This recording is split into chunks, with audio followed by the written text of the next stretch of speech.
नमस्कार मित्रांनो, GSIT solution मध्ये आपल्या सर्वांचे स्वागत आहे।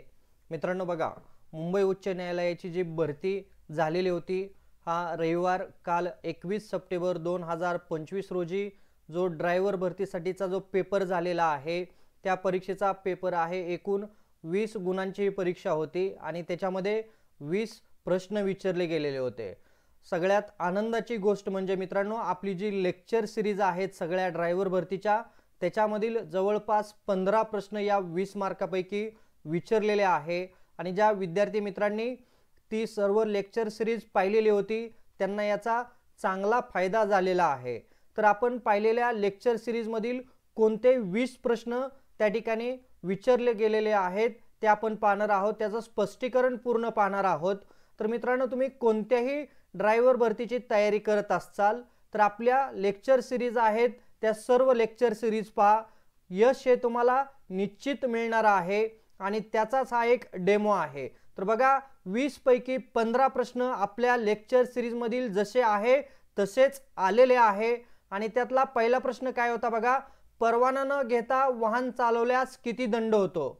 तर त्याचा ऑप्शन आहे 4 तुम्हाला इथं दिलेले होते आणि करेक्ट आन्सर आहे 5000।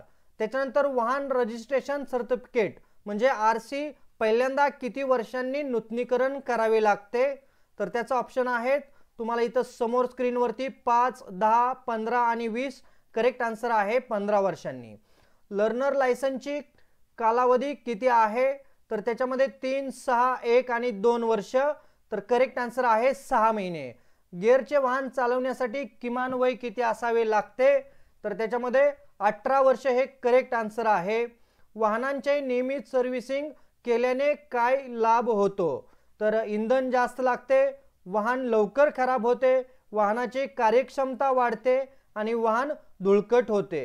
तर याचा करेक्ट आन्सर आहे वाहनाची कार्यक्षमता वाढते। आलं का लक्षात? पुढचा प्रश्न बघा, इंजिन ऑइलची पातळी किती वेळाने तपासावी? हा प्रश्न होता तो थोडा कन्फ्युजन वाला होता। त्याच्यामध्ये महिन्यातून एकदा, दररोज, आठवड्यातून एकदा आणि वर्षातून एकदा। तर बघा, या प्रश्नाचं जे उत्तर करेक्ट उत्तर आहे ते आहे आठवड्यातून एकदा इंजिन ऑइलची पातळी तपासावी। आलं का लक्षात? इथं आहे आठवड्यातून एकदा। वाहनातील टायर प्रेशर योग्य नसेल तर टायरचे आयुष्य कमी होते, ब्रेक लावणे सोपे होते, आवाज चांगला येतो आणि वाहनाचा वेग वाढतो। तर पहा प्रश्न काय आहे, वाहनातील टायर प्रेशर योग्य नसेल तर काय होतं? तर याच्यामध्ये करेक्ट आन्सर आहे टायरचं आयुष्य कमी होतं। पुढचा प्रश्न मित्रांनो तुमच्या समोर आहे, PUC प्रमाणपत्र तपासले जाते त्याचे कारण काय? तर गाडीचा रंग ठरवण्यासाठी, प्रदूषण नियंत्रणासाठी, मालक बदलासाठी आणि विमा तपासण्यासाठी। आणि याचं करेक्ट आन्सर आहे प्रदूषण नियंत्रणासाठी। बघा, पुढचा प्रश्न आहे, नाथसागर जलाशय कोणत्या जिल्ह्यात येतो? संभाजीनगर, अहिल्यानगर, पुणे, नवी मुंबई। चला, हे 4 ऑप्शन दिलेले होते आणि त्याच्यातील करेक्ट आन्सर आहे संभाजीनगर। पुढचा प्रश्न मित्रांनो तुमच्या समोर आहे, महाराष्ट्राची उपराजधानी कोणती? महाराष्ट्राची उपराजधानी कोणती आहे आपल्याला इथे विचारलेले। ऑप्शन औरंगाबाद, अहमदनगर, मुंबई आणि नागपूर। याचं करेक्ट आन्सर आहे नागपूर। भंडारदरा जलाशय कोणत्या जिल्ह्यात आहे? भंडारदरा जलाशय कोणत्या जिल्ह्यात आहे? संभाजीनगर, अहिल्यानगर, मुंबई, नागपूर। आणि याचं करेक्ट आन्सर आहे मित्रांनो अहिल्यानगर। मुंबईत उच्च न्यायालयाची इमारत कुठे आहे? बघा, मुंबईत उच्च न्यायालयाची इमारत कुठे आहे? मलबार हिल, फोर्ट, हाजी अली आणि दादर।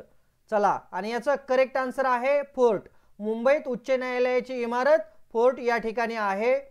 मुंबई महानगरपालिकेच्या इमारतीच्या बाजूला कोणते न्यायालय आहे? मुंबई महानगरपालिकेच्या इमारतीच्या बाजूला कोणते न्यायालय आहे? त्याच्यामध्ये ऑप्शन दिलेले आहेत, जिल्हा न्यायालय, रेल्वे न्यायालय, महानगर दंडाधिकारी न्यायालय आणि लघुवाद न्यायालय। चला, आणि याचं करेक्ट आन्सर आहे मित्रांनो पहा, महानगर दंडाधिकारी न्यायालय जे आहे ते मुंबई महानगरपालिकेच्या इमारतीच्या बाजूला आहे। मुंबईत आंतरराष्ट्रीय विमानतळ कुठे आहे? मुंबईत आंतरराष्ट्रीय विमानतळ कुठे आहे आपल्याला विचारलेले। दादर, सांताक्रूज, बोरिवली आणि दक्षिण मुंबई। तर याचं करेक्ट आन्सर आहे सांताक्रूज। त्याच्यानंतर मुंबईत तारा पोरावाल मत्स्यालय कोठे आहे? मरीन ड्राईव्ह, गोरेगाव, वरळी आणि बायखळा. तर याचं करेक्ट आन्सर आहे मरीन ड्राईव्ह. मरीन ड्राईव्ह वरती काय आहे? मुंबईत तारा पोरवाला मत्स्यालय आहे. पुढचा प्रश्न मित्रांनो, सिद्धिविनायक मंदिर कोणत्या परिसरात आहे? सिद्धिविनायक मंदिर कोणत्या परिसरात आहे? तर फोर्ट, मालाड, दादर आणि मलबार हिल. तर याचं करेक्ट आन्सर आहे मित्रांनो दादर. पुढचा प्रश्न, IIT मुंबई कोणत्या भागात आहे? पवई, पनवेल, वरळी, उरण. Correct answer Powai. महाराष्ट्राची राजधानी कोणती आहे? अतिशय सोपा प्रश्न होता. मुंबई, औरंगाबाद, पुणे, नागपूर. आणि करेक्ट आन्सर आहे मुंबई. मुंबई उच्च न्यायालयाचे सध्याचे माननीय मुख्य न्यायमूर्ती कोण आहेत? दलवीर भंडारी, देवेंद्र कुमार उपाध्याय, स्वतंत्र कुमार आणि आलोक आराधे. तर याचं करेक्ट आन्सर आहे आलोक आराधे. आणि 20वा शेवटचा प्रश्न होता, मुंबईत राजभवन कोणत्या भागात आहे? मुंबईत राजभवन कोणत्या भागात आहे? वरळी, मलबार हिल, दादर आणि यापैकी नाही. तर करेक्ट आन्सर आहे मलबार हिल. तर मित्रांनो बघा, आपल्या लेक्चर सिरीज मधील 20 पैकी 15 प्रश्न या ठिकाणी विचारलेले आहे. आणि तुम्ही कोणत्याही ड्रायव्हर भरतीची तयारी करत असू द्या, आता सगळ्यात मोठी ST महामंडळाची ड्रायव्हर भरती येणार आहे. त्या ड्रायव्हर भरती देखील साठी हे प्रश्न अतिशय महत्त्वाचे आहेत. तर मित्रांनो, अशाच पद्धतीनं तुम्ही जर आपली सर्व लेक्चर सिरीज पाहत गेला तर निश्चित तुम्हाला ड्रायव्हर भरतीमध्ये यश मिळणार आहे.